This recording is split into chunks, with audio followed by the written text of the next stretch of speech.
Boa tarde, galera cervejeira. Sejam bem-vindos para mais um dia aqui com a gente de palestras no nosso congresso técnico. Nosso penúltimo dia de palestras, já estamos indo para a reta final. Temos mais hoje e segunda-feira. As palestras que vocês não puderam assistir, elas já estão disponíveis lá no YouTube da Agrária Malte. Então, se você não segue o nosso canal lá no YouTube, procura lá, passa a seguir a gente, tem bastante material legal, além das palestras, tem outros materiais também. Então, enquanto tem algumas pessoas entrando aqui ainda, a gente já tem bastante pessoa online, e tem um pessoal aqui ainda entrando. Sexta-feira, espero que todo mundo esteja animado aí com mais uma semana que está se encerrando. E hoje, então, a gente vai com a palestra do professor Antunes, da Firjan, até dispensa apresentações, né, nosso conhecido já de tempos. E ele vai falar sobre a aeração do mosto e seus impactos no processo e no produto acabado. Aí mais um assunto interessantíssimo aí para o nosso congresso. Então, seja bem-vindo, professor. Boa tarde, Ludmila. Obrigado. Em primeiro momento, gostaria de agradecer mais uma vez o convite da Agrária Maltes para a gente estar participando desse evento tão importante, que hoje é o principal evento técnico no segmento de cerveja que a gente tem aqui no Brasil, tá? Novamente é um prazer, em nome da Firjan, estar participando do evento. A gente vai estar falando um pouquinho hoje sobre os impactos da aeração do mosto e como isso influencia as características do processo e da cerveja, tá? Então, a gente tem bastante assunto pela frente. Vamos dar partida, então, à nossa apresentação. E aí, eu aproveito ao longo dela também para estar me apresentando um pouquinho mais. Pessoal, quem tiver dúvida, pode deixar ali no Ask a Question, que no final a gente vai, então, fazer as perguntas mais votadas aí para o professor. Perfeito. Então, podemos dar partida, Ludmila? Podemos começar. Então, vamos nós. Bem, gente, então vamos falar. O nosso assunto hoje, então, é a aeração do mosto, tá? Deixa eu me apresentar agora, sim, com um pouquinho mais de calma. Quem sou eu? Eu sou José Gonçalves, tá? Sou engenheiro químico, tenho mestrado em processos biotecnológicos pela Universidade Federal do Rio de Janeiro. Sou especialista da Firjan na área de alimentos e bebidas. Já atuo há 23 anos dentro desse segmento, então já estou me tornando quase que um dinossauro dentro do segmento cervejeiro. Não pretendo ser extinto, então pretendo continuar por bastante tempo ainda atuando. E a minha área de formação é basicamente a área de fermentação, é a área que eu mais atuo, é a área que eu mais gosto, tá? E é uma área bem interessante, até porque ela passou por diversas transformações, especialmente ao longo dos últimos 20, 30 anos. Se a gente retorna 20 anos no tempo, provavelmente muita coisa que a gente tinha como verdade hoje se desatualizou. A gente tem conceitos muito mais novos, muito recentes, que entraram no processo de fabricação de cerveja e deram um novo caminho para esse processo, e um deles é a própria aeração do mosto. A gente passou a entender um pouquinho melhor desse processo e começou a entender um pouquinho dos impactos que a oxigenação provoca, tanto no processo quanto na cerveja. E uma questão bem interessante é que a gente tem o hábito, na produção de cerveja, de sempre considerar o oxigênio como o nosso principal inimigo. A gente sempre relata que o oxigênio prejudica a cerveja, provoca reações de oxidação, e isso, na verdade, é um fato, tá? Na verdade, o grande problema da relação cerveja-oxigênio é que a cerveja é uma bebida de caráter redutor que vive no mundo oxidante. Então, sempre que você tem alguém com característica redutora encontrando alguém com característica oxidante como o oxigênio, essas duas substâncias vão tender naturalmente a reagir. E essa interação oxigênio e cerveja, normalmente, é uma interação ruim para a bebida. Essas reações de oxidação normalmente provocam alteração sensorial, o envelhecimento acelerado da cerveja. Eventualmente, você pode ter o famoso paladar de papelão aparecendo devido à oxidação de álcoois a aldeídos. Você pode ter influência no aroma. O próprio aparecimento de turbidez é acelerado pela presença do oxigênio. O oxigênio tende a oxidar taninos e polifenóis presentes no mosto, e isso aumenta a interação desses polifenóis com proteínas, levando à formação de complexo tanino-proteico, que leva ao aparecimento de turvação, e na presença de oxigênio isso é mais rápido. Porém, o oxigênio tem um outro lado dentro do processo de fabricação de cerveja. O oxigênio tem um lado onde ele é benéfico, e na verdade, mais do que benéfico, ele é essencial para que alguns processos cervejeiros ocorram a contento. A gente tem a presença, por exemplo, do oxigênio sendo essencial no processo de germinação da cevada, que vai dar origem ao malte. Quando a cevada está germinando, ela precisa de oxigênio para que as reações metabólicas aconteçam.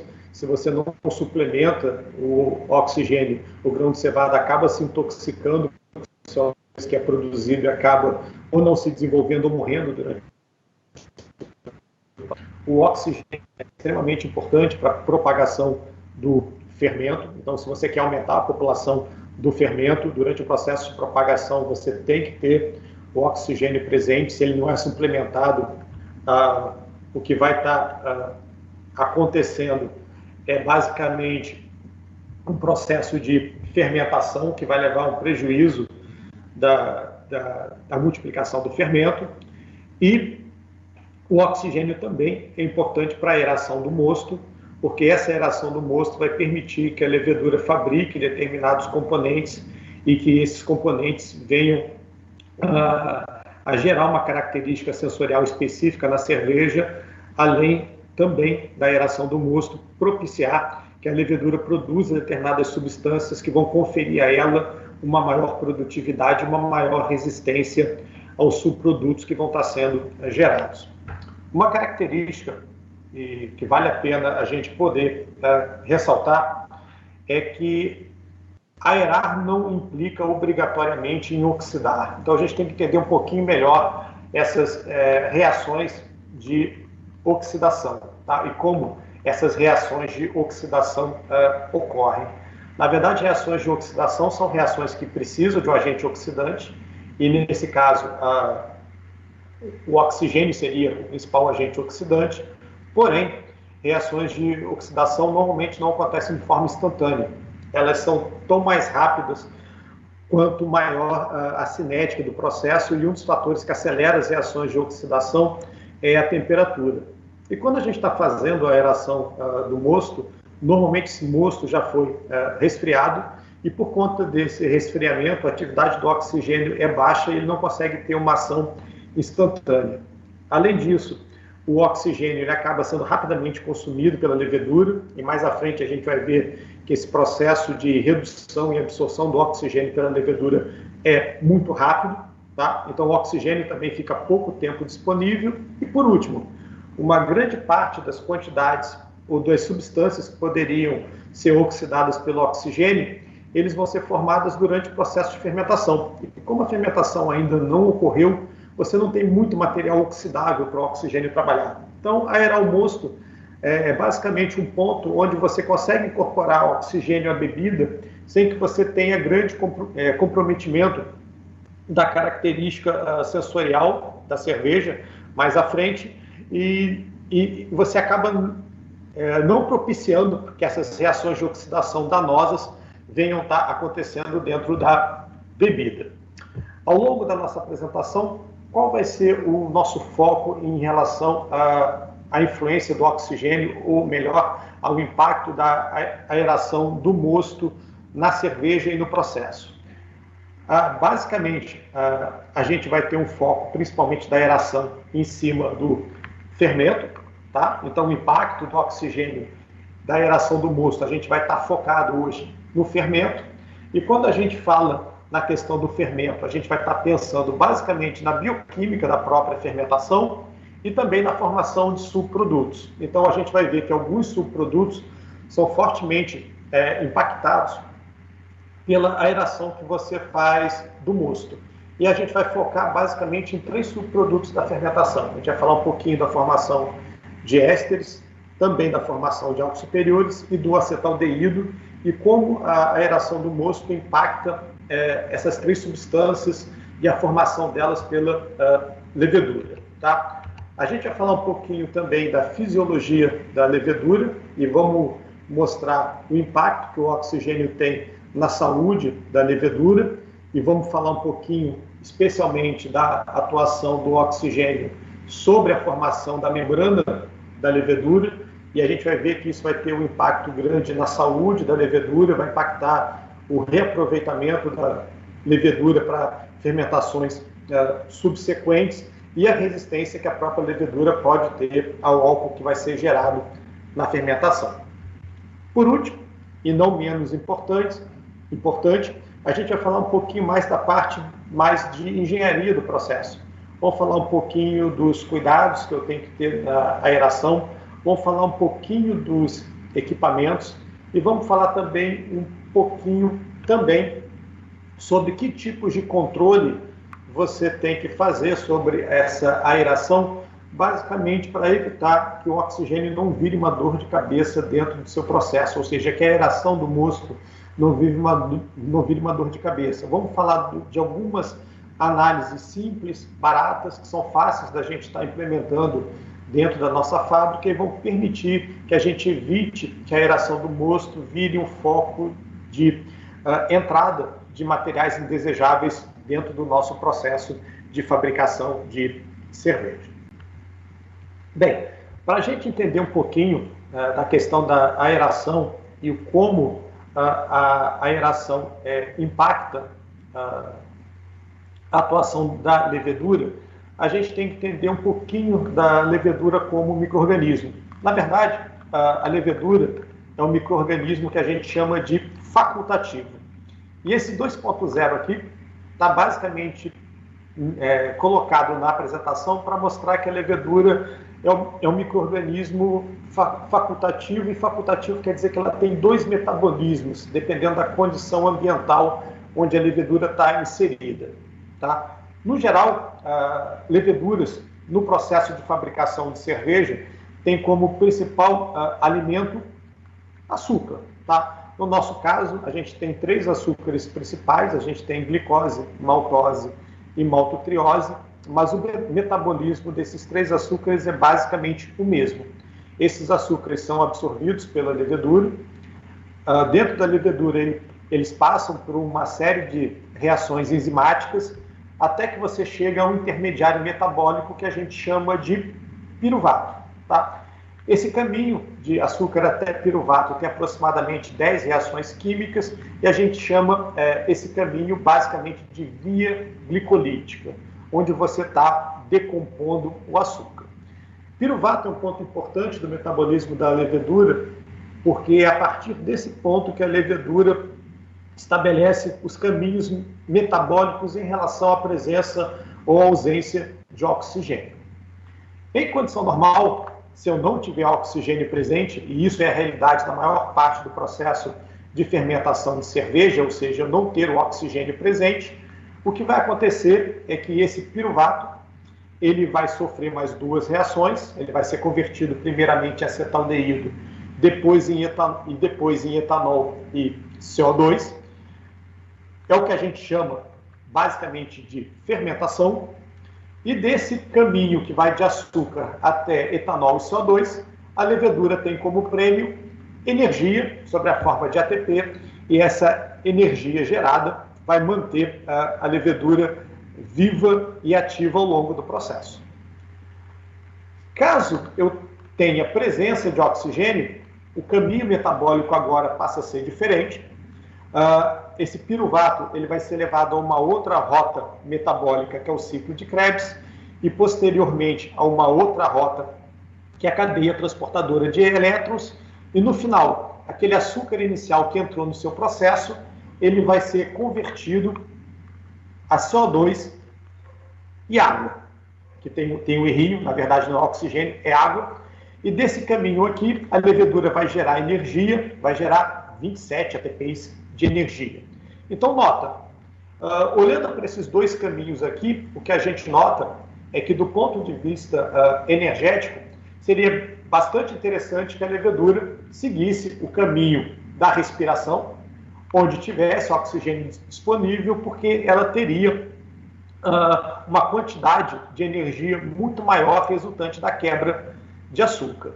Então, a gente define que a levedura é um micro-organismo facultativo porque ela tem à disposição dois metabolismos, um na presença de oxigênio, outro na ausência de oxigênio.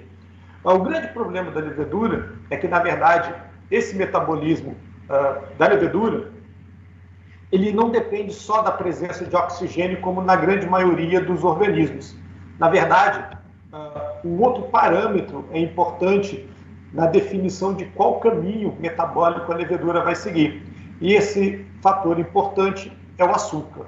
Tá? Normalmente, quando eu tenho concentrações de açúcar alta, e aí um detalhe importante, o que é alta para a gente, é bom ter um número. Na verdade, quando a concentração de açúcar já está na faixa de meio a 1 grau Plato, ou seja, uma densidade extremamente baixa, mesmo nesses valores muito baixos de densidade,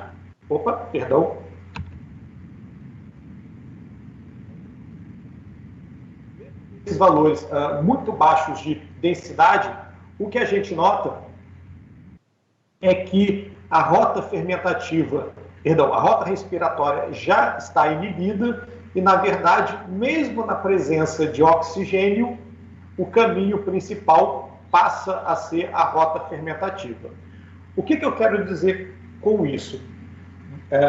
Basicamente, o que vai determinar o metabolismo da levedura não é exatamente a presença ou ausência de oxigênio, na verdade é a quantidade de açúcar que eu tenho presente.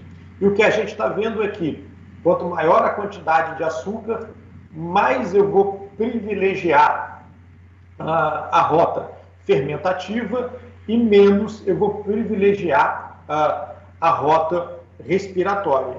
E aí isso cria uma dúvida na nossa cabeça, que é o seguinte: se eu estou colocando oxigênio, mas a concentração de açúcar é dominante e a levedura fermenta, então por que motivo eu vou estar aerando o meu mosto? Esse fenômeno que a gente tem, onde o processo de respiração é inibido pela presença de açúcar, a gente chama de repressão catabólica, tá? E na verdade ele antes era conhecido como efeito Krebs e hoje a gente conhece mais como repressão catabólica, tá? Bem, qual a evidência, na verdade, que eu não estou enganando vocês? Ou seja, por que, na verdade, voltando àquele ponto, eu tenho que colocar oxigênio dentro do meu mosto se a levedura, a princípio, não está respirando? Na verdade, a gente fez alguns estudos ao longo dos anos, do final da década de 90 do século passado, início dos anos 2000, onde a gente colocou a levedura em presença de açúcares onde eu tinha um carbono desse açúcar marcado, um isótopo de carbono diferente, e a gente conseguia acompanhar a rota metabólica que esse açúcar estava seguindo por conta desse carbono. E a gente notou que quando eu já tinha uma concentração de extrato na faixa somente de 2 platos, o que a gente já notava era que a maior parte do açúcar ele já estava seguindo na rota fermentativa, isso mesmo com oxigênio presente. Ou seja, de cada 100 gramas de açúcar, por exemplo, que a levedura estava absorvendo, e vamos pensar no caso da maltose, que é o principal açúcar que está presente dentro do mosto de cerveja, 95% da maltose, na verdade, era convertido em CO2 e etanol. E só 3% era respirado pela levedura. Poxa, será então que eu estou gastando oxigênio à toa? Porque a gente sabe que na ausência de oxigênio eu fermento. E sei que numa concentração acima de 2,4 graus, o que eu estou vendo aqui é que muito pouco oxigênio, na verdade, é usado, muito pouco açúcar, na verdade, é usado para respirar. Parece que não tem nenhum grande sentido a gente estar fazendo essa adição de oxigênio no meio. Eu poderia simplesmente não aerar o meio e a levedura seguiria a sua rota fermentativa normal. Porém, o que a gente nota é o seguinte: apesar da levedura não estar respirando, a concentração de oxigênio dentro do meu mosto está caindo. Opa, o que está acontecendo então? Eu tenho uma levedura que não respira, mas eu aerei o meu mosto e aquele oxigênio está sendo reduzido. A levedura, ou seja, está absorvendo o oxigênio. E nota uma coisa, aqui eu tenho 3 concentrações de oxigênio dissolvidas no meu mosto, 7, 10 e 12 miligramas por litro. E o que a gente está notando é que num tempo que varia de 2 horas e meia até aproximadamente 3 horas e meia, a levedura já absorveu todo o oxigênio. Ou seja, apesar da levedura não estar efetivamente respirando, ela está absorvendo oxigênio e dando um uso para esse oxigênio. Então, na verdade, no caso da levedura, apesar dela não ter o metabolismo respiratório efetivamente funcionando, o oxigênio está sendo utilizado para alguma coisa por essa levedura. Então, cabe a gente definir agora o seguinte: esse uso que a levedura está dando para esse oxigênio é um uso importante e necessário, ou é usado numa reação secundária de pouca importância e a gente poderia, inclusive, abandonar a aeração do mosto? Na verdade, é que a levedura tem um impacto, a aeração do mosto tem um impacto extremamente importante para a levedura. Por quê? Porque esse oxigênio ele é utilizado principalmente para você sintetizar um grupo de substâncias que a gente chama de esteróis. O que são esteróis? Eles são basicamente ácidos graxos de membrana, tá? E esses esteróis, eles só são produzidos se eu tiver oxigênio presente. Ou seja, se eu não tiver oxigênio presente, esses esteróis não serão produzidos. E nota, para a gente produzir esterol, não basta ter somente oxigênio, eu preciso também gastar energia. Na verdade, a levedura está, além do oxigênio, dando energia para o processo para que eu consiga formar esses esteróis. E no caso desses esteróis, o principal esterol que eu formo no processo de síntese é o ergosterol. Bem, a pergunta é, legal, eu estou formando esterol. Esses esteróis são importantes no processo, porque a levedura tem o objetivo de gerar essas substâncias para quê? Quando a gente fala basicamente em esteróis, o principal uso dos esteróis é basicamente na confecção da membrana citoplasmática da levedura. Membrana é uma organela e ela basicamente tem a função de um grande filtro, ou seja, é a membrana da levedura que vai selecionar os nutrientes que vão entrar dentro da levedura e vai permitir também que substâncias tóxicas formadas pelo metabolismo da levedura possam ser excretados, tá? E esses esteróis, eles participam ativamente da estrutura da membrana da levedura. O que esses esteróis fornecem quando são produzidos à membrana da levedura? Basicamente, eles dão uma fluidez maior à membrana, isso permite que a membrana se organize e consiga exercer melhor o papel de filtro, ou seja, ela consegue dar para a levedura uma melhor absorção dos nutrientes e uma melhor excreção das matérias tóxicas. Esses esteróis também conferem à levedura uma maior tolerância ao etanol, e isso é extremamente importante. Apesar das leveduras serem micro-organismos que, quando fermentam, produzem álcool, álcool é tóxico para a levedura. Se a gente for fazer uma média de resistência ou tolerância ao etanol, a grande maioria das leveduras tolera normalmente só na faixa de 7% de etanol. Você precisa de leveduras mais robustas para atuar na produção de cervejas mais alcoólicas, como, por exemplo, Imperial Stouts, Doppelbocks, Barley Wines. Você precisa de leveduras que têm tolerância maior. E uma das coisas que aumenta essa tolerância ao etanol são esses esteróis de membrana. Tanto é que você tem hoje uma técnica usada por algumas cervejarias, especialmente nos Estados Unidos, quando estão produzindo cervejas muito alcoólicas com teores de etanol acima de 9%, de você, na verdade, não fazer só uma aeração do mosto, você fazer 2 aerações do mosto.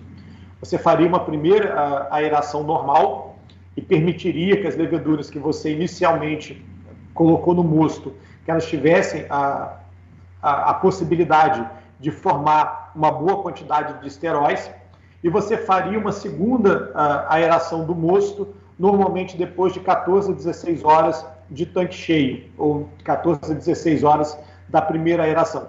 Qual seria o objetivo dessa segunda aeração? Era aproveitar que as leveduras que inicialmente você dosou já tiveram a primeira divisão, e quando você faz a segunda aeração, você permite que tanto as células originais quanto as células filhas originárias da primeira divisão da levedura, ambas consigam formar nova camada de esterol, e tanto célula-mãe quanto célula-filha agora tenham maior resistência ao etanol, e que com isso você consiga chegar melhor ao final do processo fermentativo.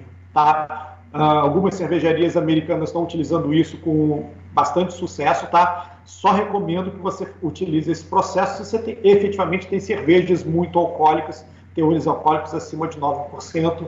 Se você não está nesse caso, só uma aeração já é suficiente, normalmente, para você conseguir fermentar totalmente a sua cerveja. Como a gente está comentando, esses esteróis, eles conferem fluidez à membrana e geram uma maior tolerância ao etanol. O que isso vai acarretar? Bem, se eu tenho uma levedura que consegue metabolizar melhor nutrientes e excretar melhor materiais tóxicos, eu vou ter a chance de ter fermentações mais rápidas e também fermentações mais completas, ou seja, eu tenho uma levedura que tem maior atividade, ela está menos intoxicada, então ela consegue fermentar mais rápido e consegue levar a minha cerveja até seu extrato final. Se essa levedura permanece mais tempo ativa, ela consegue se reproduzir melhor. E se ela consegue se reproduzir melhor, eu vou ter uma maior quantidade de células novas, e se eu reaproveito a minha lama de fermento, o que eu vou ter é uma lama de fermento formada por uma quantidade maior de células mais jovens, ou seja, uma maior quantidade de leveduras mais ativas, e quando essa lama for reutilizada, essas leveduras mais ativas que eu coletei vão fazer uma segunda fermentação numa velocidade maior. Ou seja, o oxigênio, por permitir a formação desses esteróis de membrana, ele gera uma levedura mais saudável, mais tolerante ao etanol, que vai se reproduzir melhor, que vai gerar uma lama melhor e mais saudável, e que vai permitir uma fermentação subsequente utilizando essa lama melhor, também mais rápida. Ou seja, a aeração do mosto e uma aeração adequada é essencial para que eu garanta uma levedura saudável ao longo do meu processo. Tá? E isso fica muito claro quando você começa a analisar alguns dados obtidos de fermentação, que mostram esse efeito. Primeira coisa que é importante, tá? Esses dados valem para cervejas ale e cervejas lager? Sim. Ambos os tipos de levedura respondem da mesma forma à presença do oxigênio. Tá? A presença do oxigênio melhora a tolerância ao etanol, tanto de leveduras ales quanto lager. Eles melhoram a atividade de leveduras, tanto ales quanto lager.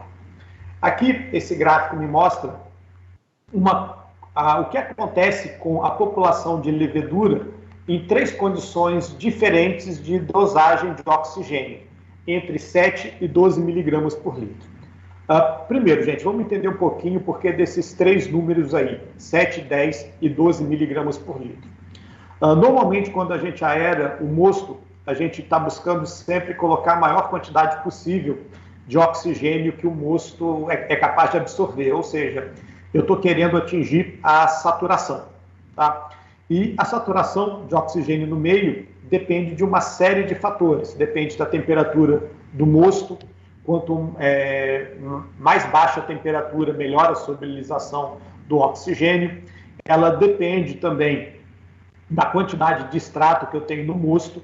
Quanto menor o extrato, mais fácil também para eu solubilizar o oxigênio, ou seja, o oxigênio ele não tem que competir com o extrato que já está dissolvido, tá? E a solubilidade do oxigênio também depende da própria pressão de injeção do oxigênio no mosto.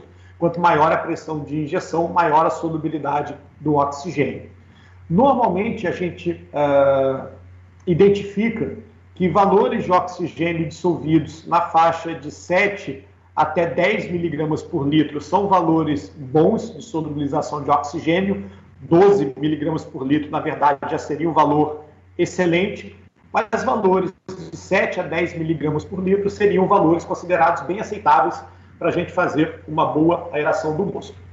O que a gente nota aqui, quando está fazendo essa aeração do mosto, é que quanto mais alta a concentração de oxigênio, maior a quantidade de leveduras que eu gero dentro do meu processo.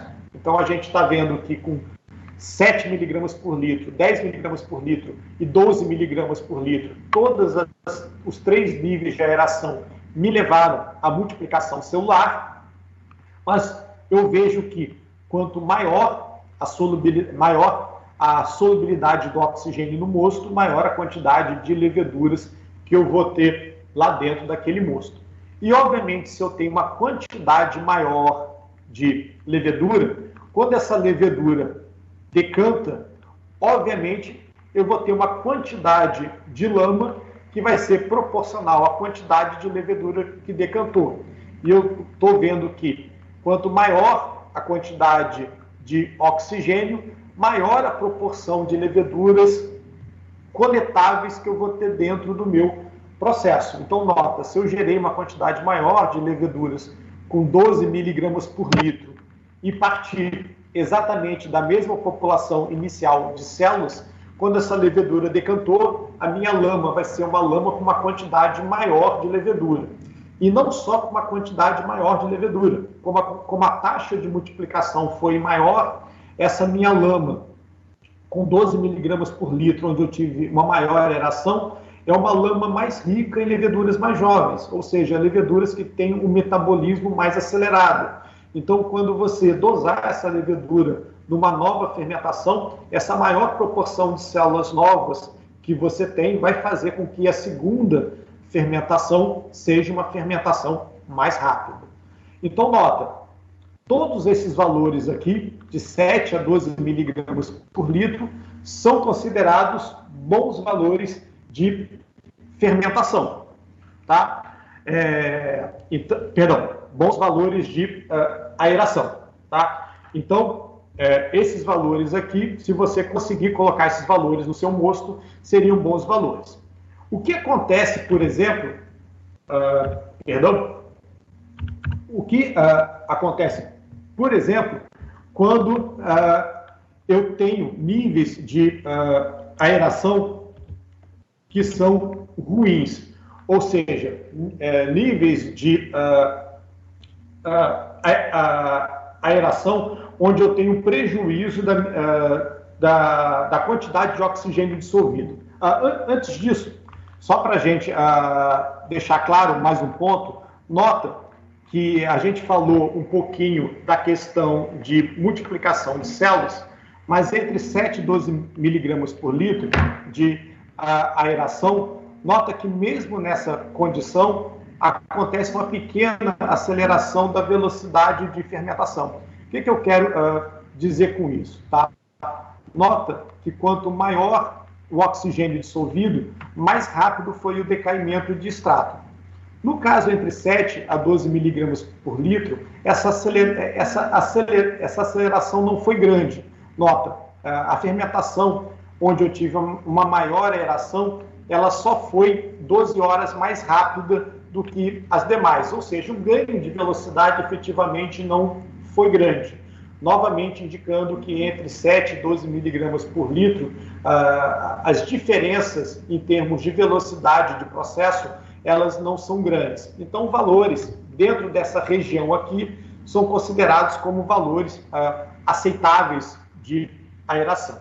O grande problema começa a acontecer quando eu tenho aerações ruins. Tá? O que eu quero dizer com aerações ruins? Quando eu estou com concentrações menores do que 7 miligramas por litro. Aqui, agora, eu estou comparando uma aeração que eu considero boa, na faixa de 9 miligramas por litro, contra uma aeração que agora é uma aeração ruim, uma aeração na faixa de 5 miligramas por litro.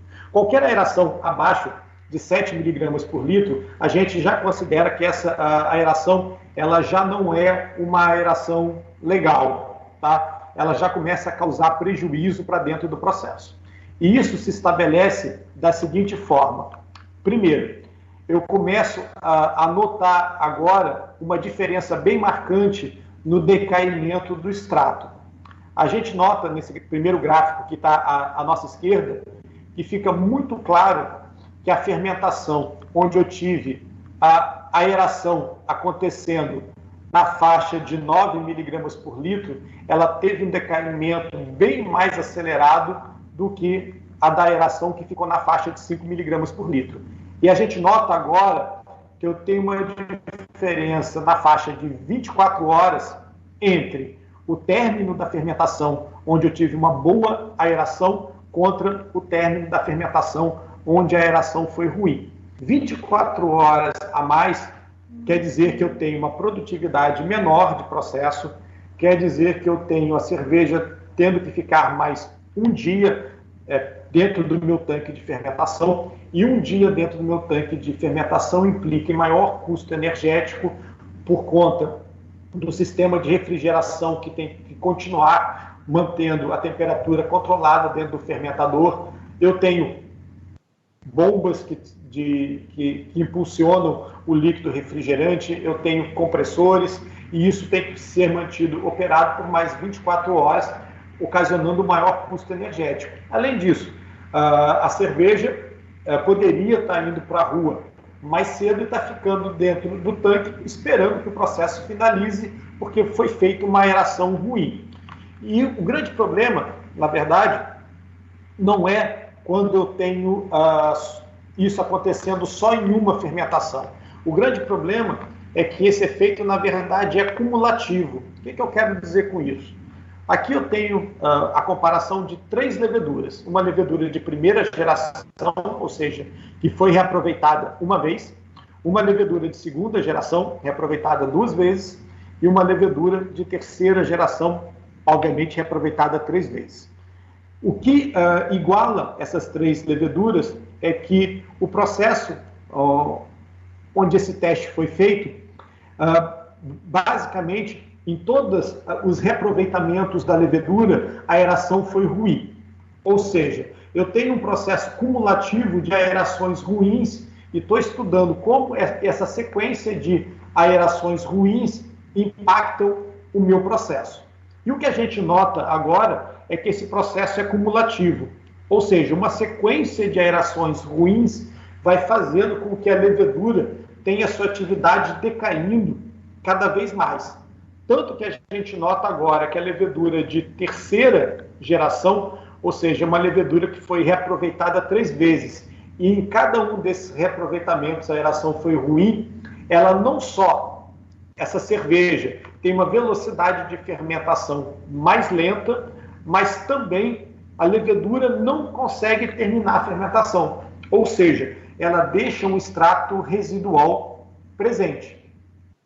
E esse extrato residual é potencialmente danoso agora, por quê? Eu tenho uma cerveja que tem um extrato residual, ou seja, ela tem açúcar presente, e esse açúcar, obviamente, vai impactar o corpo e a característica sensorial. Quanto mais açúcar, mais encorpada parece a cerveja, e lembra que, sensorialmente falando, doce é antagônico de amargo, então a sensação de amargor da cerveja diminui por conta desse extrato residual presente. Se essa cerveja for pasteurizada, exposta a alta temperatura, esse açúcar residual, ele pode sofrer processo de caramelização e, de novo, eu posso ter alteração sensorial com uma característica caramelada, um toffee aparecendo na tua cerveja, como eu posso também ter reações de escurecimento, como reações de Maillard e caramelização aparecendo também. Além disso, se essa cerveja for feita, por exemplo, uma carbonatação de garrafa, da garrafa utilizando um prime, quando a fermentação acontecer dentro da garrafa, eu vou ter, além do prime que foi adicionado, um açúcar residual que não foi consumido. E agora, eventualmente, pode ser reaproveitado pela levedura que está fazendo a carbonatação na garrafa. E tem uma supercarbonatação na cerveja e com risco também de explosão na garrafa. Ou seja, gente, o grande problema de uma aeração ruim é você ter perda de produtividade no processo, e se você reaproveita a levedura, você vai ter reaproveitamento de leveduras cada vez mais lentas e menos eficientes, podendo te levar a uma condição limite, onde a fermentação trava e você não consegue consumir todo o açúcar presente. Ou seja, a presença do oxigênio ela é essencial para que você garanta a saúde da levedura e garanta a qualidade do seu processo de fermentação. Daí, a regra de ouro que a gente tem é você nunca reaproveitar fermento de situações problemáticas, porque você pode estar levando para casa uma levedura que já fez uma fermentação que não foi adequada, e quando você reaproveita essa levedura, você, na verdade, amplia, potencializa uma característica danosa que já estava presente anteriormente. Uma questão importante, quando a gente fala em termos de produção de cerveja, é que, basicamente, velocidade não é tudo. Na verdade, velocidade é muita coisa. Na verdade, a gente busca ter sempre a produtividade máxima do processo, até porque colocar cerveja na rua implica em você se capitalizar melhor e ter um fluxo de carga. Porém, velocidade não é tudo se você não faz a velocidade andar junto com a qualidade. Ou seja, o que a gente quer, na verdade, o tempo todo é fornecer bebida agradável ao meu consumidor. E isso vale para qualquer tipo de estilo que eu estou fabricando. Ou seja, eu quero ter, na verdade, velocidade máxima e qualidade máxima coexistindo ambos no mesmo sistema.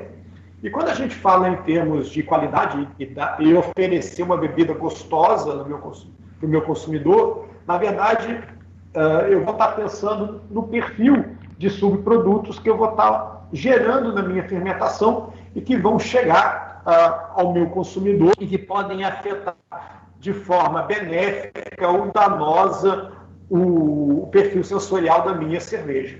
E, basicamente, para a gente estudar os efeitos do oxigênio, eu escolhi aqui 3 subprodutos que têm um impacto grande na característica sensorial da cerveja, que são os ésteres, os álcools superiores e o acetaldeído. A gente vai falar um pouquinho desses 3 carinhas aí e ver como a aeração do mosto impacta cada um desses subprodutos.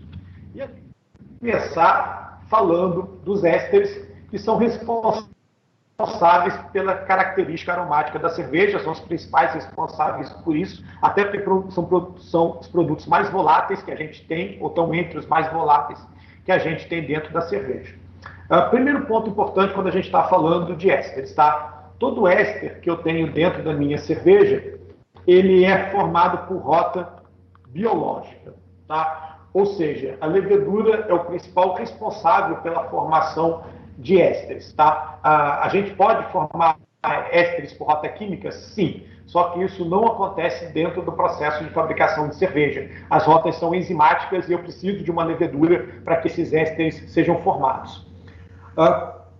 Pela levedura ser responsável pela formação de ésteres, basicamente o que eu tenho é enzimas que formam esses ésteres. Eu tenho basicamente duas enzimas que atuam na formação de ésteres. A acilcoenzima A sintase, que é uma enzima que vai ser responsável pela formação de ácidos carboxílicos, que são um dos componentes na formação dos ésteres, e uma segunda enzima, que é a enzima mais importante, que é a alcoaciltransferase, que vai ser responsável pela junção dos ácidos carboxílicos, os álcoois, para formar os ésteres.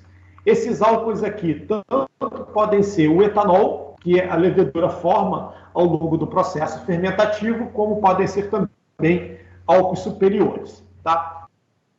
Essas duas enzimas vão trabalhar na formação de ésteres. Olhando essas duas reações, não está óbvio onde o oxigênio atua. Na verdade, se você olhar simplesmente as duas reações, o oxigênio, a princípio, não tem nenhum impacto nessa reação. Porém, o oxigênio, ele é uma substância que, inibindo o gene responsável pela formação dessa enzima aqui, que é a alcoaciltransferase. Ou seja, a partir do momento que a levedura cervejeira encontra o oxigênio, essa levedura tem uma diminuição ou uma inibição da presença dessa enzima, e se essa enzima aqui é inibida, eu não consigo formar ésteres.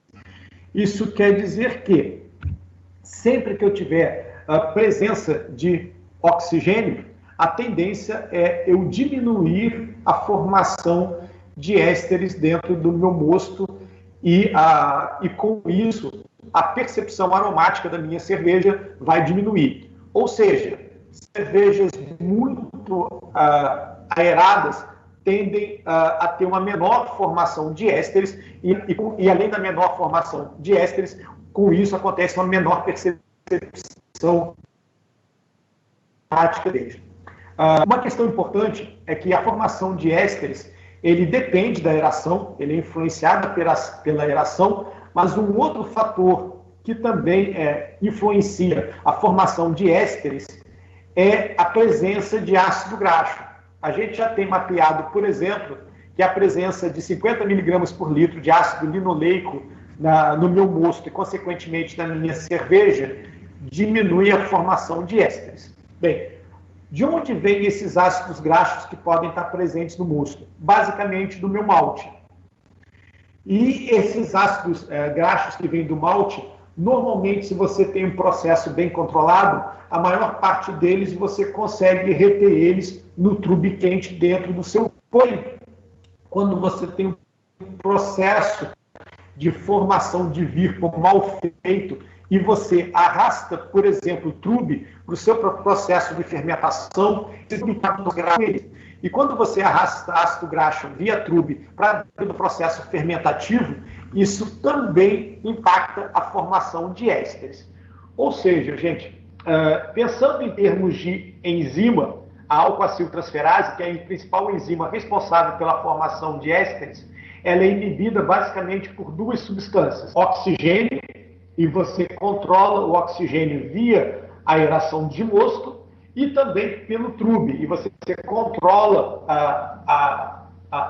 a formação de ésteres, também diminuindo o arraste de trube. Então, se eu consigo controlar a aeração e consigo controlar o trube, eu vou conseguir modular a formação de ésteres dentro da minha cerveja, tá? É sempre bom tomar cuidado, gente, para a gente não ficar unidimensional demais. O que eu quero dizer com isso? É você estudar um fator e achar que só aquele fator impacta a formação de determinado subproduto dentro da... Por exemplo, a formação de ésteres, a gente acabou de ver, ela é impactada pela presença de oxigênio e pela presença de trube. Ambos os casos com a diminuição da formação de ésteres. Porém, eu tenho alguns fatores que favorecem a formação de ésteres. Por exemplo, a temperatura. Quanto mais alta a minha temperatura, maior a formação de ésteres. Porque em temperaturas maiores, a formação de ésteres tem uma atividade maior. E esse é um dos motivos que explica porque cervejas do tipo ale tendem a ser mais aromáticas que cervejas do tipo lager. Basicamente, como cervejas ales normalmente fermentam a temperaturas mais altas que cervejas tipo lager, eu tenho uma maior atividade dessas enzimas alcoaciltransferases e a formação de éster é privilegiada, tá? Então, nota, temperaturas mais altas levam a maior formação de éster. Da mesma forma, quando a gente tem uma quantidade maior de aminoácidos, a gente também favorece a formação de ésteres, porque quando a levedura consome aminoácidos, ela gera álcools superiores, e álcools superiores são um dos componentes que podem estar presentes na formação dos ésteres. Ou seja, gente, quando a gente está avaliando formação de ésteres, a gente não pode pensar unicamente na presença do oxigênio. O oxigênio ele vive num contexto onde a quantidade de oxigênio na aeração do mosto, quanto maior ela for, vai tender a diminuir a formação do éster. Porém, se eu tenho uma fermentação que ocorre numa temperatura mais alta, essa temperatura mais alta favorece a atividade enzimática das enzimas que formam os ésteres e a formação de éster aumenta. E eu vou ter que achar um balanço entre temperatura e nível de aeração para que eu tenha a quantidade de ésteres adequado. Lembrando que simplesmente diminuir a aeração ou eliminar a aeração para aumentar a formação de ésteres pode não ser a melhor escolha. Por quê? Nós verificamos anteriormente que a aeração é responsável pela saúde da levedura. Leveduras precisam de oxigênio para terem uma maior tolerância ao etanol e poderem ficar ativas por um tempo maior. Então, se você diminui muito a aeração visando privilegiar éster, você pode correr o risco da levedura não chegar ao final da fermentação por uma intoxicação, especialmente se a cerveja tiver um nível alcoólico muito elevado.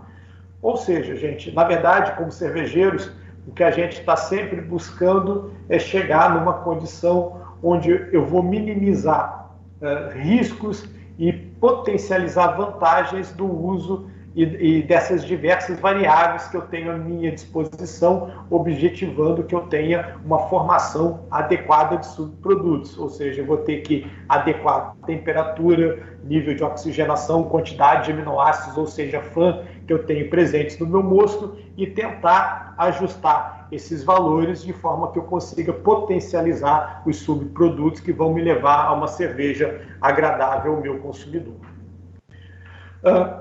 Ésteres não são os únicos subprodutos que sofrem o impacto da aeração do mosto. Álcools superiores também sofrem esse impacto. Normalmente a gente tem muito preconceito em relação aos álcools superiores. Álcools superiores, normalmente a gente olha para eles de uma forma diferente pela possibilidade deles em excesso poderem provocar o que a gente chama de efeito ressaca, ou seja, você consumir uma pequena quantidade de bebida e caso você tenha uma quantidade grande desses álcools superiores, eles poderem provocar efeitos danosos como dor de cabeça, náusea, vômitos. E isso acontece porque o organismo humano ele tem dificuldade de metabolizar esses álcools de cadeia longa. Então, quanto maior a cadeia alcoólica, maior a dificuldade que a gente tem de metabolizar esses compostos e esses compostos em excesso provocam o efeito fisiológico da dor de cabeça, náusea e vômito.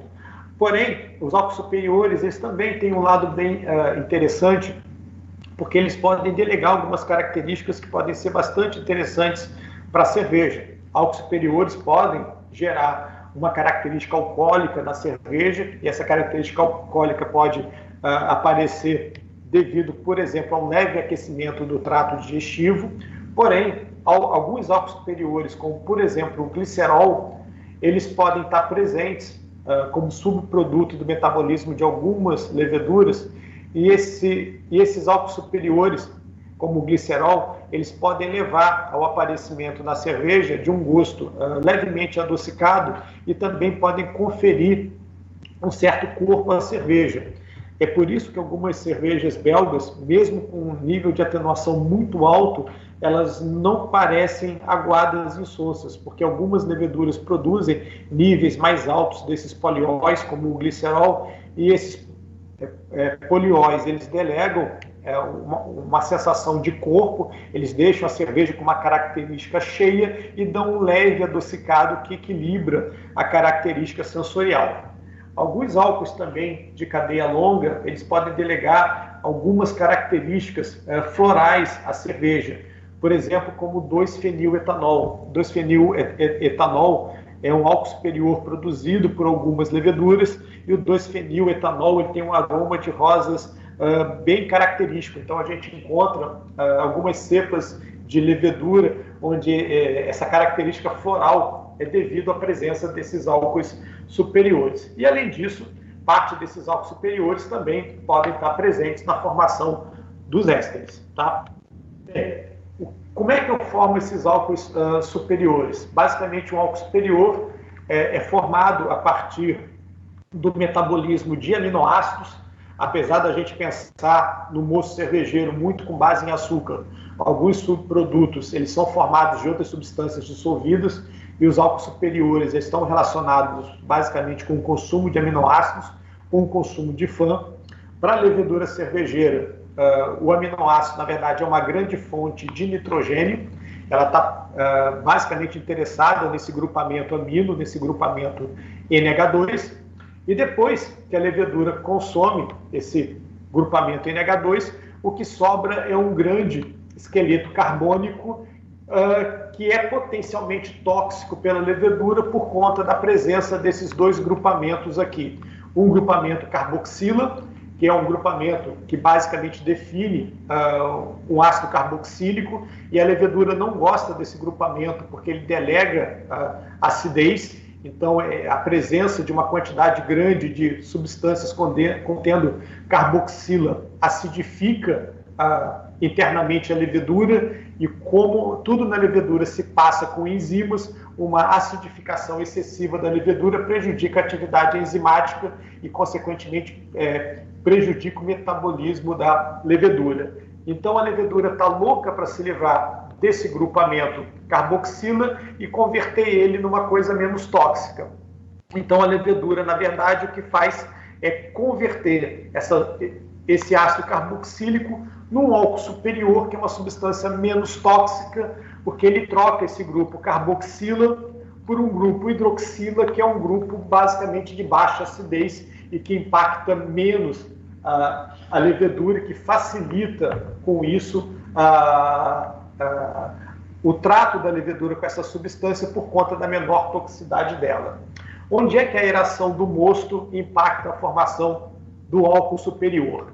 Níveis maiores de oxigênio favorecem uma maior formação de levedura. Tendo uma maior formação de leveduras, o consumo de FAN aumenta. Mais leveduras precisam de mais nutrientes, logo eu preciso ter um consumo maior desses aminoácidos. E se eu estou consumindo mais FAN, obviamente, como resultado, o que vai acontecer é que eu vou ter uma maior formação desses álcools superiores dentro da minha cerveja, e se essa formação for descontrolada, basicamente isso vai levar ao potencial aparecimento daquele efeito fisiológico que a gente comentou, onde o consumidor pode consumir a cerveja e desenvolver alguma coisa como dor de cabeça, náusea e coisas similares, tá? Ou seja, gente, Quando a gente pensa na formação de álcools superiores, o ideal é que a gente tenha uma visão ampla de processo e não pense unicamente na aeração. Se a gente simplesmente olhasse somente para a aeração, o que a gente estaria vendo é que uma aeração excessiva do mosto tenderia a diminuir a formação de ésteres e aumentar a formação de álcools superiores.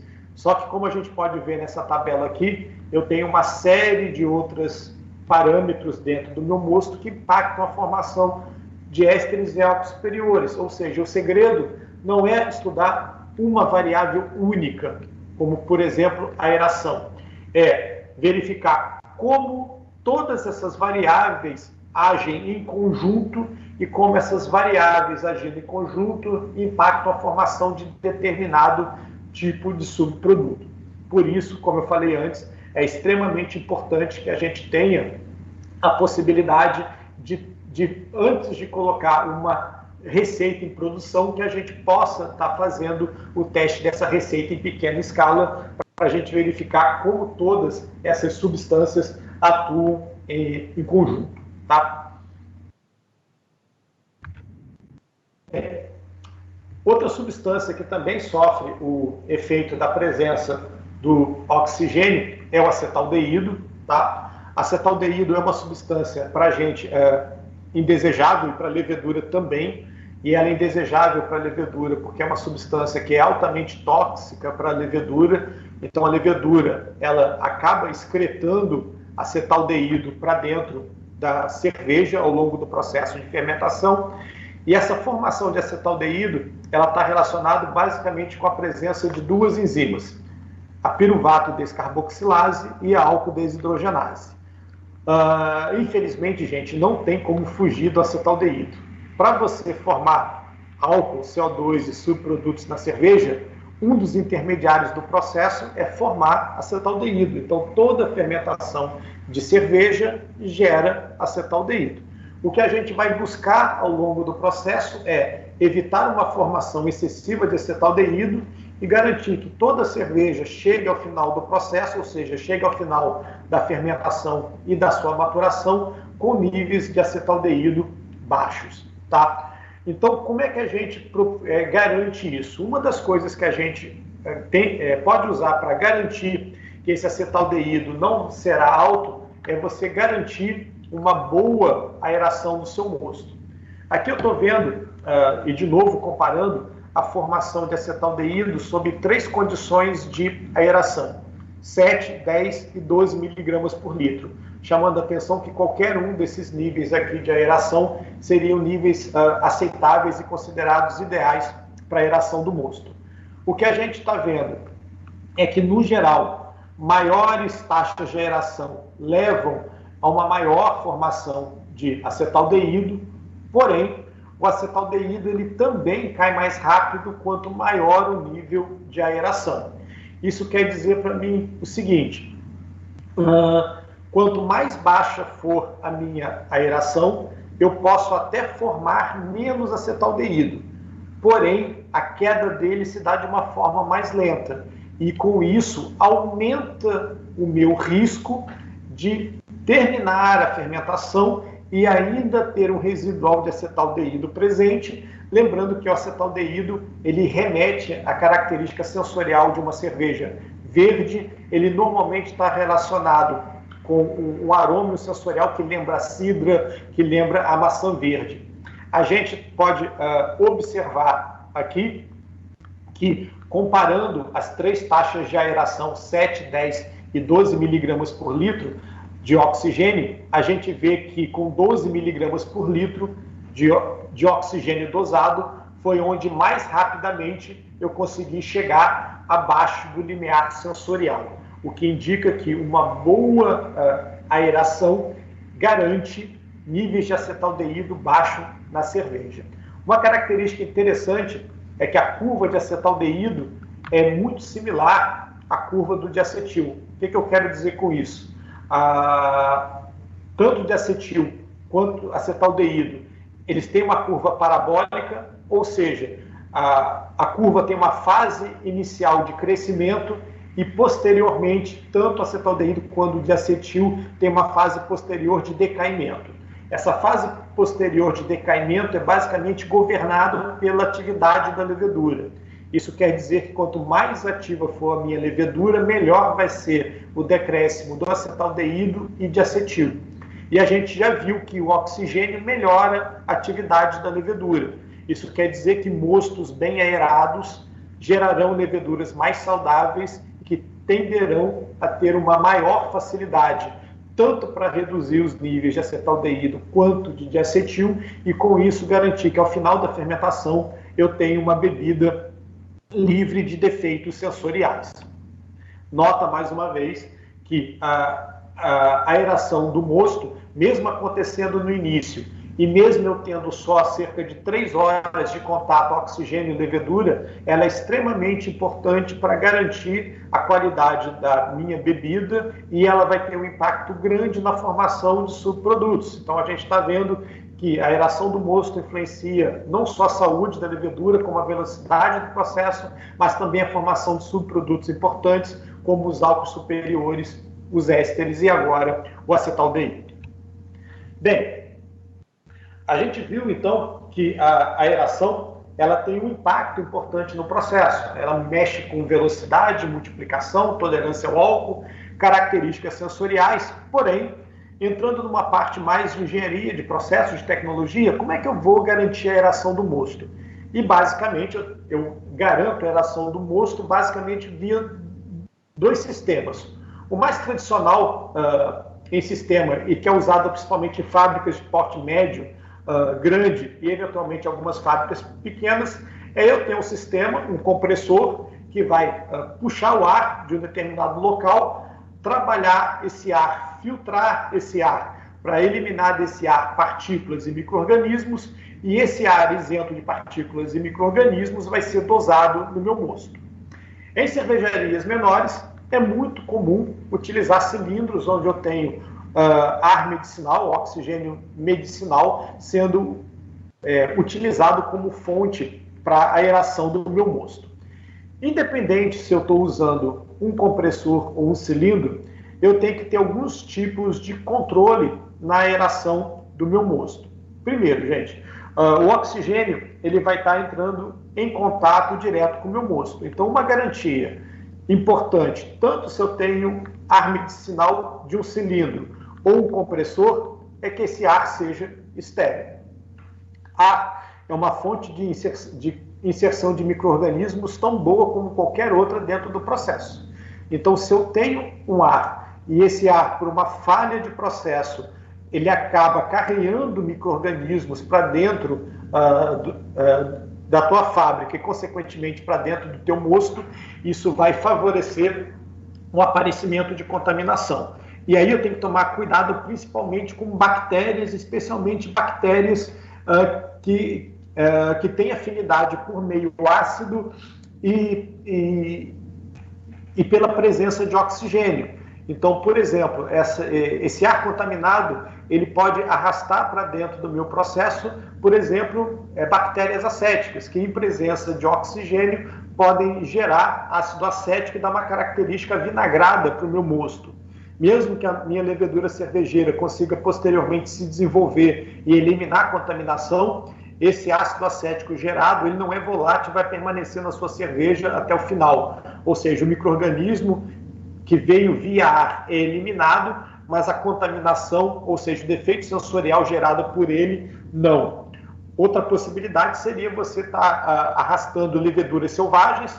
Leveduras selvagens são tolerantes a meio ácido, e muitas leveduras, elas também podem ser facultativas, ou seja, viver em ambiente aeróbico ou anaeróbico, como a levedura cervejeira, e diversas leveduras selvagens são POF positivas, ou seja, elas produzem substâncias fenólicas e podem delegar um paladar medicinal à sua cerveja, e o ar pode ser uma fonte de arraste dessas leveduras selvagens para dentro do seu processo.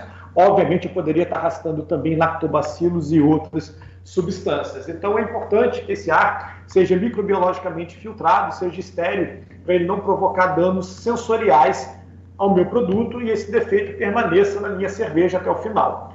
Outra característica que eu tenho que tomar cuidado, isso é realidade, especialmente se eu trabalhar com um compressor, é que o ideal seria trabalhar com compressores isentos de óleo, e a gente tem uma série hoje de tipos de compressores isentos de óleo disponíveis no mercado e que podem ser utilizados para fazer a aeração do mosto. Eu tenho hoje, por exemplo, compressores do tipo parafuso que a gente utiliza para a aeração de mosto, tá?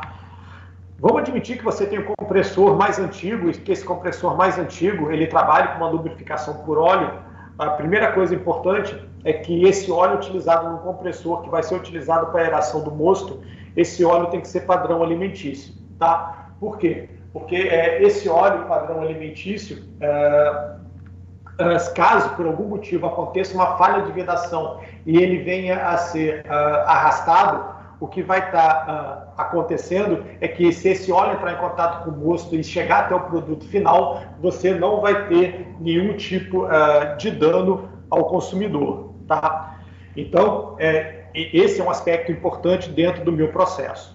Outra coisa importante e que vai estar mexendo principalmente com a solubilidade do oxigênio e mexendo com a eficiência do oxigênio é o tamanho das bolhas. Se você quiser fazer uma boa aeração do mosto, o ideal é que eu tenha um diâmetro de bolha pequeno e que esse diâmetro de bolha pequeno favoreça uma boa solubilização desse oxigênio dentro do meu processo, tá? Para você potencializar a solubilização do oxigênio. E a gente tem que lembrar ainda a questão da solubilidade do oxigênio e das variáveis que impactam essa solubilização. O oxigênio, basicamente, ele é governado principalmente por temperatura.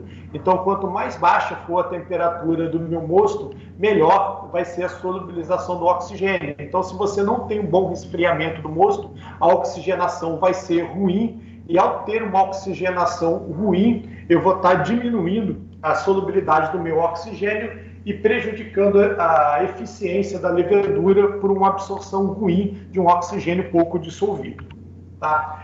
Aqui eu tenho um processo, uma instalação industrial de dosagem do oxigênio, e aqui mostra muito bem como é que é um processo industrial. Eu tenho por essa linha chegando o meu oxigênio, o meu ar efetivamente filtrado, tá? Ele já passou por um sistema de filtração. Ao passar por esse sistema de filtração, ele entra num aerador de mosto. Aqui as bolhas elas são atomizadas, eu formo microbolhas. Essas microbolhas elas podem ser visualizadas num visor, tá? Nesse visor eu consigo observar a coloração do mosto e a formação de microbolhas. Se eu tiver uma boa formação de microbolhas, essas microbolhas elas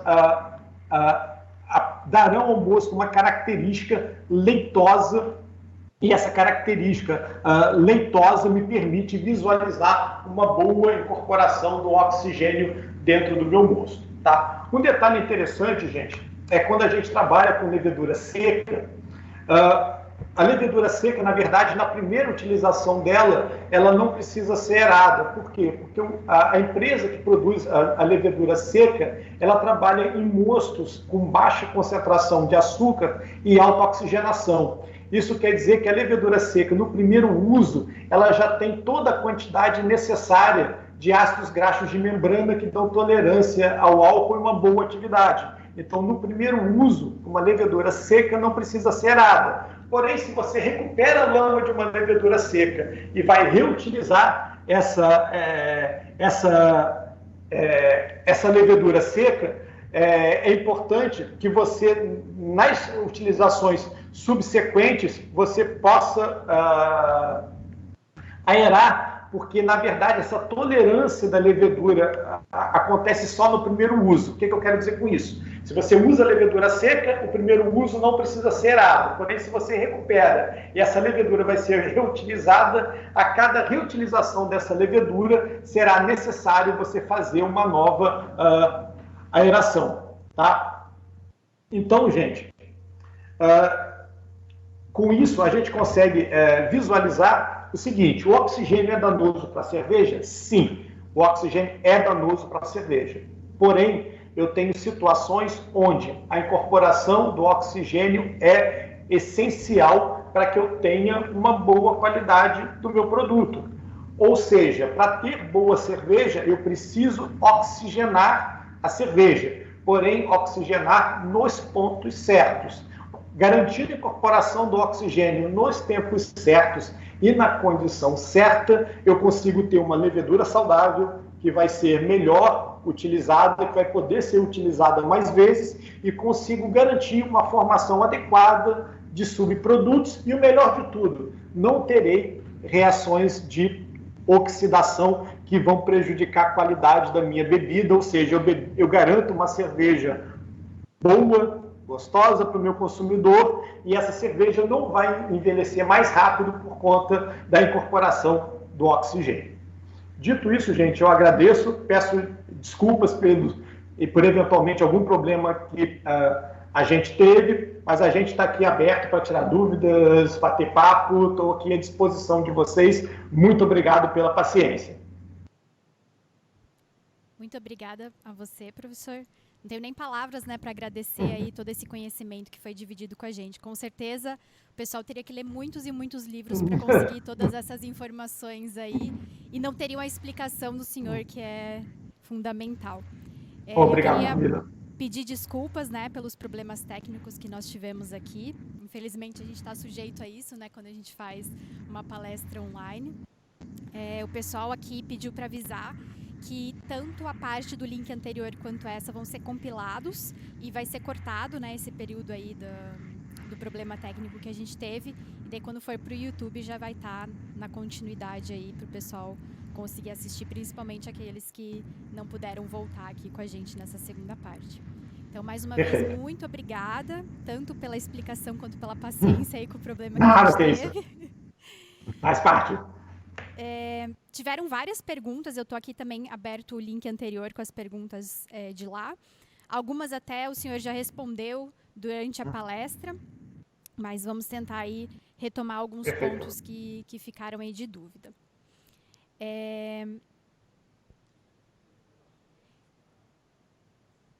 Professor, se você puder só fechar a apresentação e compartilhar a sua tela, que daí a gente já compartilha aqui. A primeira pergunta, na verdade a pergunta mais votada, né, é uma pergunta que a gente sempre escuta durante as nossas visitas técnicas também.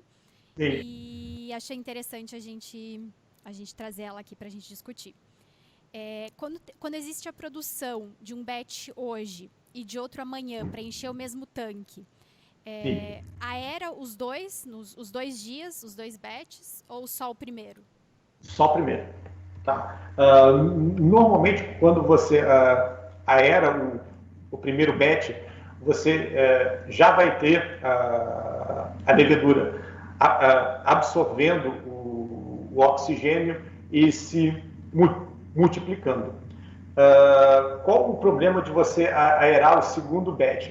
É que quando você aera o segundo batch, você acaba favorecendo uma nova multiplicação de levedura e parte do açúcar que deveria ir para a formação de álcool, CO2 subprodutos, ele acaba revertendo em biomassa. Então você acaba gerando uma quantidade excessiva de levedura e o teu rendimento em cerveja acaba diminuindo. Então você acaba tendo uma multiplicação excessiva de fermento. E como no final das contas você, na verdade, comercializa cerveja, não comercializa levedura, essa formação excessiva de fermento acaba gerando uma perda maior de processo e uma rentabilidade menor da tua produção de cerveja. Então a gente recomenda que você faça a aeração somente do primeiro batch. Se você demorar, por exemplo, 24 horas entre a produção de um e de outro. O que a gente quer é produzir cerveja e não levedura, né? Exatamente, esse é o ponto. O ideal seria se a gente conseguisse encher o tanque no mesmo dia, né? Mas sempre. A recomendação seria você conseguir encher o tanque em no máximo 16 horas. Tá? Essa seria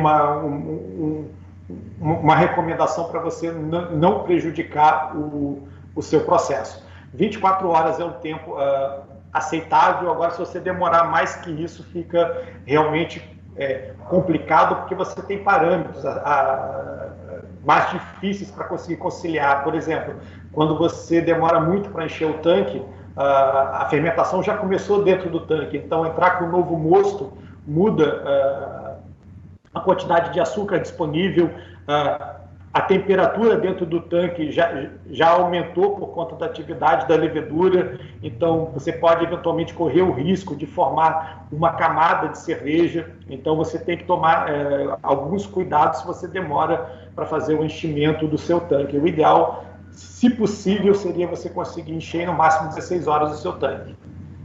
Maravilha. A outra pergunta é se existe algum tipo de cálculo que ajude a identificar a quantidade de oxigênio em litros por minuto e o tempo adotado na aeração, levando em consideração o tamanho do tanque. Não, a gente não tem isso, porque tem várias variáveis atuando ao mesmo tempo, isso que é complexo, porque a solubilidade do oxigênio, ele depende da temperatura, ele depende da quantidade de extrato que você tem dissolvido, ele depende da pressão na linha de ar que você está gerando para estar fazendo essa injeção. E a gente tem um complicador que oxímetros e oxímetros voltados para cerveja são relativamente caros, então isso dificulta que você tenha pequenas cervejarias conseguindo medir exatamente quanto de oxigênio você tem dissolvido, e você não tem boas tabelas para calcular a quantidade de oxigênio dissolvido em função dessas variáveis, porque são muitas variáveis atuando ao mesmo tempo. Agora, você pode utilizar como um cheque para determinar se a tua aeração foi boa e num custo bem menor, a quantidade de células que você está gerando. Tá? No geral, quando você tem uma boa aeração, você vai ter uma taxa de multiplicação de fermento entre 3 e 6 vezes. Tá? Então, se você tem um microscópio dentro da sua fábrica, você, quando encher o seu tanque, você coleta uma amostra de levedura, conta a concentração de leveduras lá dentro, isso é fácil, tá? Você precisa basicamente de um microscópio e de uma câmara de Neubauer, isso vai dar um custo hoje de implantação de aproximadamente R$1.500 a R$2.000 no máximo. Então você conta a tua população inicial de células e mais ou menos no meio do teu tempo de fermentação você coleta uma outra amostra e faz uma segunda contagem de células. Se a tua contagem de células está na faixa de 4 a 6 vezes maior do que a primeira, quer dizer normalmente que a tua taxa de aeração foi boa. Se você tiver com uma multiplicação menor do que 3 vezes, isso indica uma aeração ruim, você pode ter uma fermentação arrastada, e se você gerou uma população de leveduras maior do que 6 vezes a inicial, provavelmente você está com uma dosagem de oxigênio, dosou uma quantidade de oxigênio muito alta, e isso acabou favorecendo uma multiplicação excessiva do seu fermento. Tá? Então, você pode estar usando a multiplicação do fermento, o número de células de fermento, como uma variável alternativa para você estar checando se a tua taxa de aeração foi boa ou não. Essa dica é bem importante até para o pessoal que reaproveita, né, a levedura. Então, já utiliza o microscópio que você vai usar lá na frente, já utiliza também para verificar essa questão se a aeração foi adequada, né? Exatamente. Então, é uma técnica que você consegue fazer uma implantação bem fácil. O custo dela é um custo relativamente baixo, estamos falando de R$1.500 a R$2.000. E quando você pegou o jeitão da técnica, não é uma técnica difícil de você aprender, em 15, 20 minutos no máximo, você consegue ter esse resultado na sua mão. E é bem fácil de implantar por um custo bem aceitável. É muito legal. A outra pergunta é sobre a temperatura máxima de segurança para essa oxigenação do mosto, sem que tenha prejuízos na qualidade da cerveja. Se você pensar em termos de oxidação, tá, a gente estaria falando em você começar a ter reações de oxidação começando a ficar mais intensas a partir de 25, 30 graus, o que não seria uma condição normal de aeração do mosto. O grande problema é que quanto mais alta é a temperatura, menor vai ficando a solubilidade do oxigênio no mosto e menor vai ficando a tua eficiência. Então, eu não recomendaria, por exemplo, por conta de você ter solubilizações muito baixas, você fazer aerações do mosto em temperaturas acima, por exemplo, de 20 graus, porque você teria muito pouco oxigênio sendo dissolvido aí. Então, o prejuízo não seria nem na qualidade, seria na solubilização do oxigênio no mosto. Você não estaria aproveitando o oxigênio. Legal. E complementando essa pergunta, a segunda parte da pergunta seria qual o tempo máximo de segurança entre essa oxigenação do mosto e a inoculação da levedura para que a gente não tenha nenhum prejuízo na qualidade da cerveja? Eu te diria que aí você não teria grandes problemas. Eu te diria que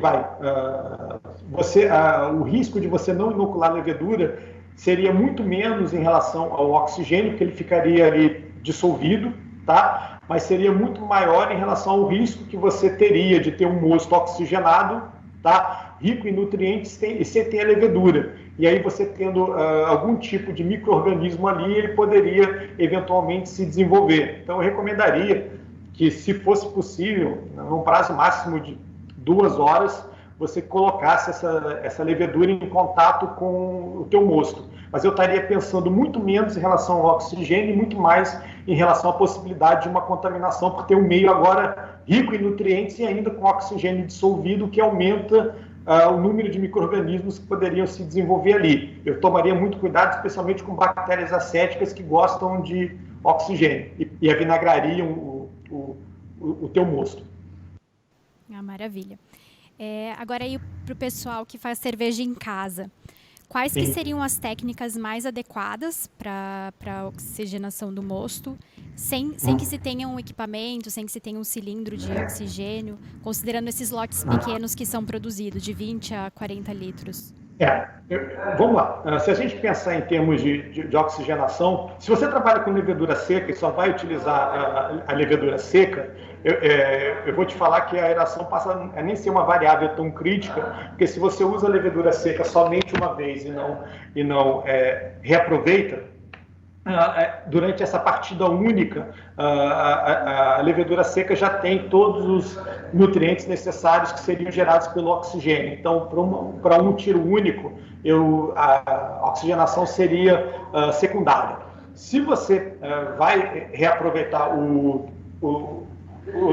teu fermento, a técnica que muita gente usa é a técnica de splash, que é basicamente você jogar o mosto de uma altura maior dentro do seu balde ou do seu fermentador. Ela é uma técnica que dá uma aeração muito ruim, tá? Você consegue com splash na faixa de 4 a 5 miligramas por litro, que é uma aeração ruim. Eu recomendaria, e é uma coisa fácil de você estar fazendo, e eu uso isso no Senai quando estou fabricando nos meus tanquinhos de 30 litros, é você utilizar uma bombinha de aquário.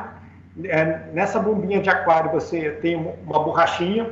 Nessa borrachinha você conecta um filtro microbiológico, que é um filtrinho de seringa em esfera. Você consegue comprar esses filtrinhos com uma porosidade de 0,45 micra.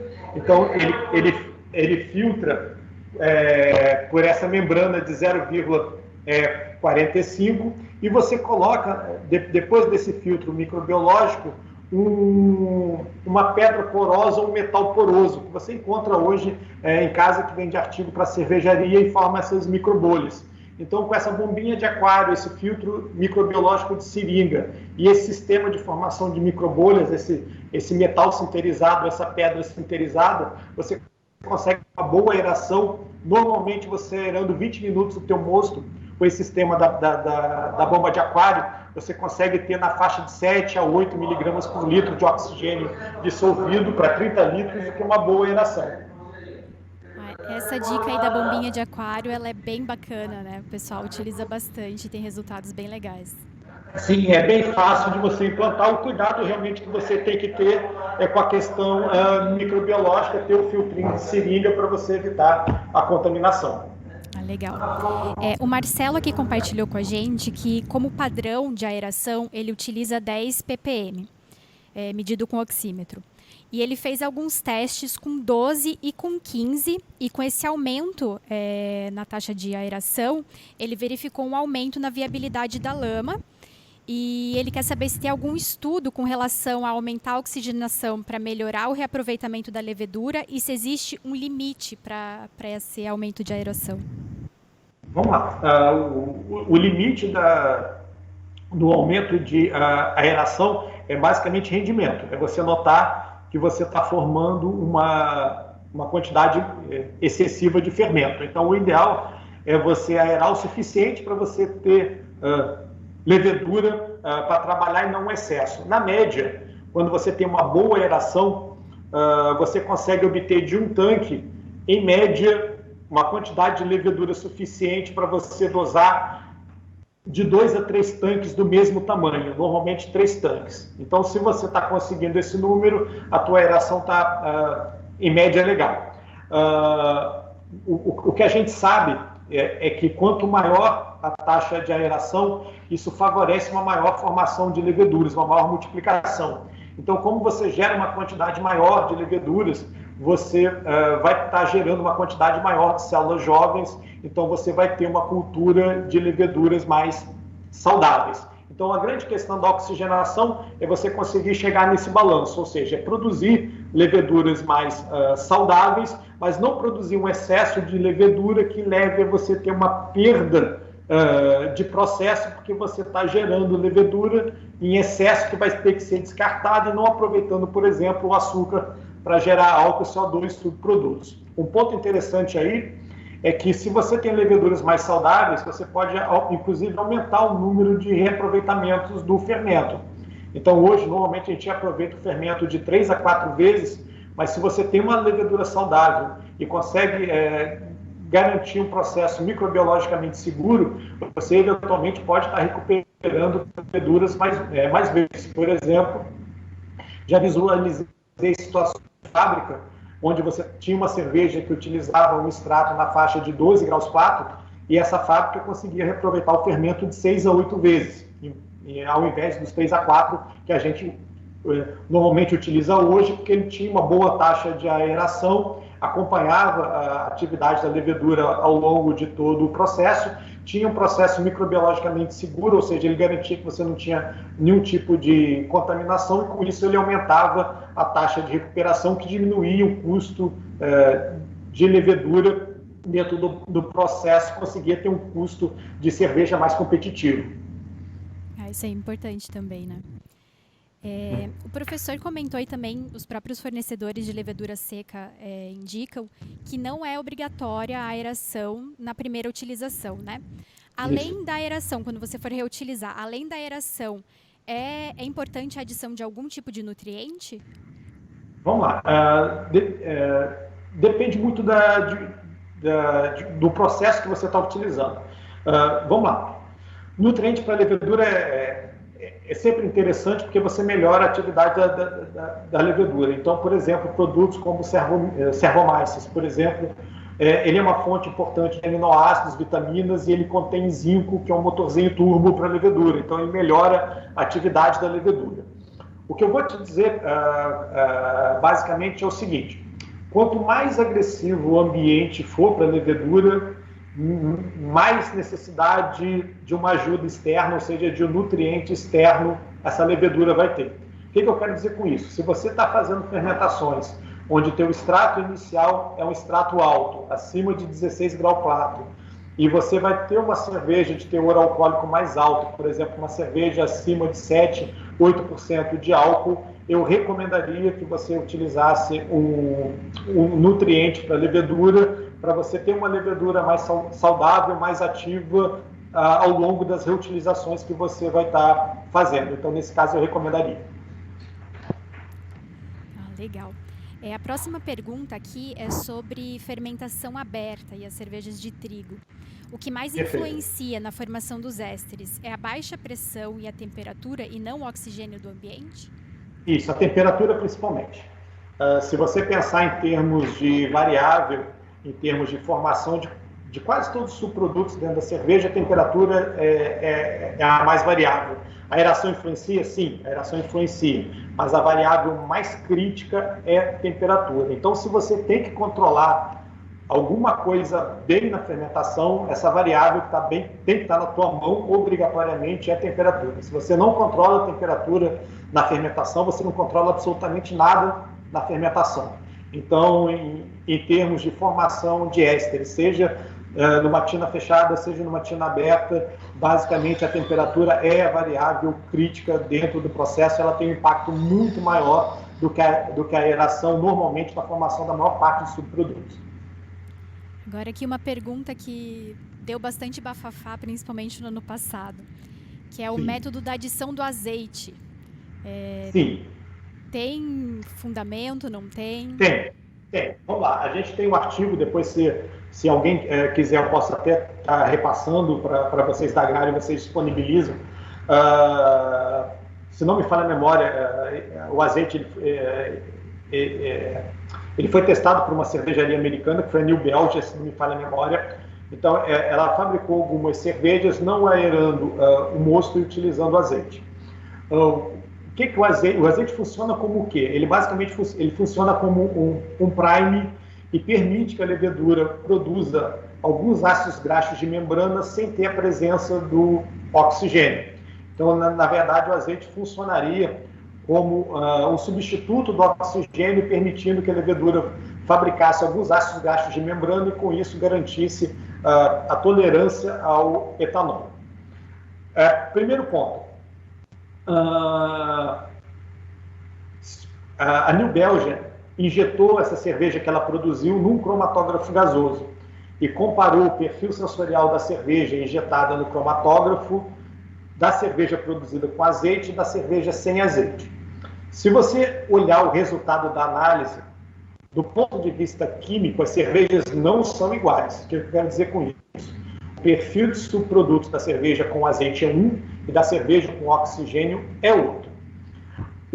Contudo, quando você colocou essas cervejas para serem degustadas por um grupo de degustadores e fez essa degustação à cega, o que aconteceu foi que os degustadores não conseguiram pegar sensorialmente a diferença da cerveja feita com azeite e da cerveja feita com a oxigenação normal. Ou seja, elas eram quimicamente diferentes, mas eram sensorialmente muito similares, tão similares que você não conseguia pegar a diferença.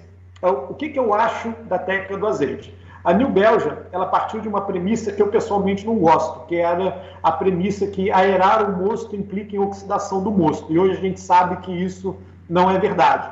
Ou seja, se você aera bem o mosto na condição de temperatura adequada, você não vai ter o processo de oxidação se estabelecendo. Então, eu acho que você fazer a aeração, em média, é um processo bem tranquilo se você controla bem as variáveis. Outro ponto. Se você está interessado em usar o azeite, você tem que estar atento que azeite é óleo. Então, a princípio, ele pode estar prejudicando a qualidade sensorial da tua cerveja. Então, normalmente, a dosagem recomendada para você fazer a dosagem do azeite, ela é feita em cima do número de células. Então, você, em média, usa 1 miligrama de azeite para cada 25 bilhões de células, ou seja, 25 vezes 10 a nona células por mililitro. Então, você vai ver que a quantidade de azeite que você usa é muito pequena. Eu fiz um cálculo para mais ou menos 30 litros e, se não me falha a memória, a quantidade de azeite que você tinha que utilizar era alguma coisa na faixa de 4 miligramas de azeite para cada 30 litros. Ou seja, a grande dificuldade não era nem você dosar o azeite, era você pesar essa quantidade de azeite, que é 0,004 miligramas em 30 litros, para você conseguir fazer essa dosagem certa. Você precisaria de uma balança analítica para estar fazendo essa dosagem. Assim, realmente nessa concentração tão pequena é difícil da gente conseguir medir, né, e fazer a dosagem correta. Exato. Com relação ao papel do oxigênio na produção de álcool superior, qual seria mais ou menos a concentração onde ele começaria a afetar negativamente a qualidade da cerveja?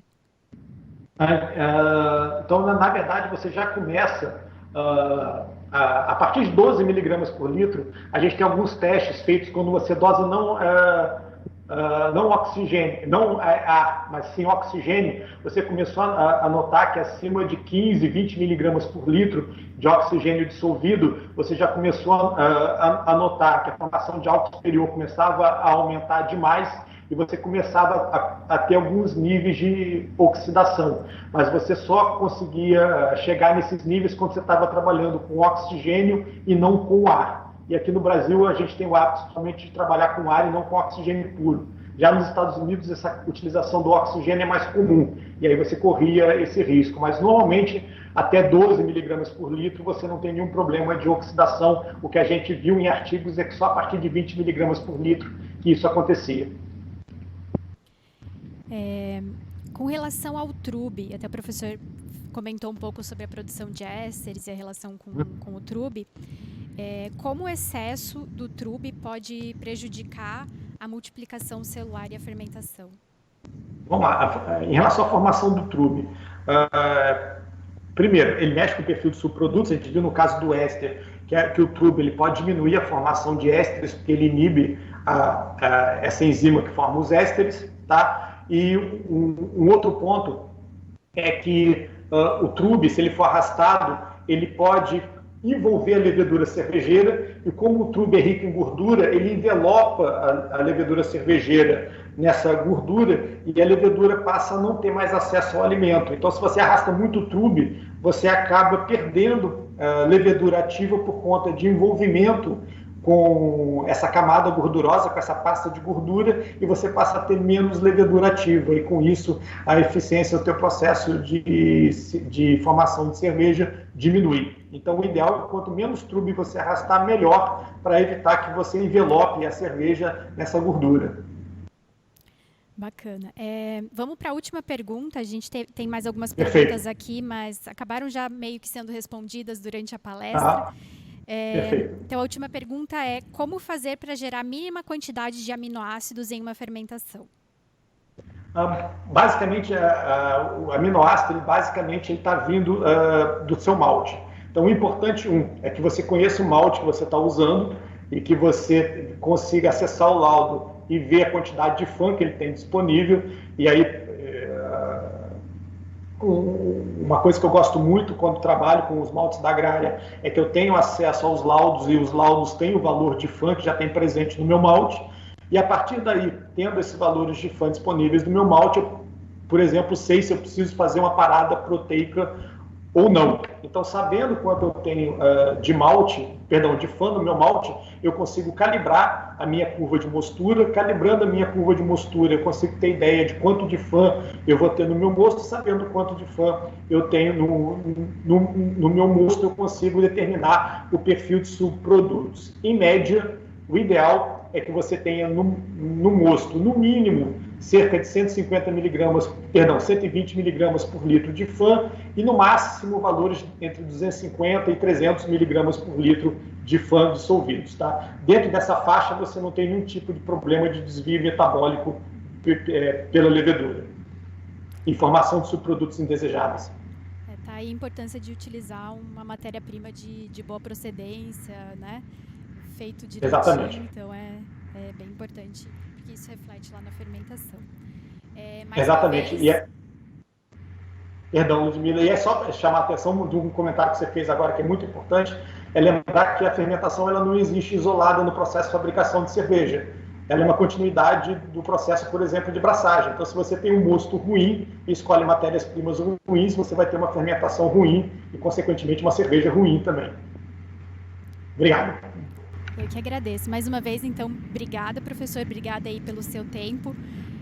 Também por dividir com a gente esse seu dom de ensinar, né? Que foi uma explicação aí muito, muito bacana. E com certeza o pessoal vai sair daqui com várias ideias e várias melhorias aí para o processo. Eu que agradeço. Muito obrigado. E a gente está sempre aqui disponível. Podem ficar à vontade em acionar a gente. Muito obrigada aí para quem ficou com a gente durante a tarde. E esperamos vocês de novo às 19 horas.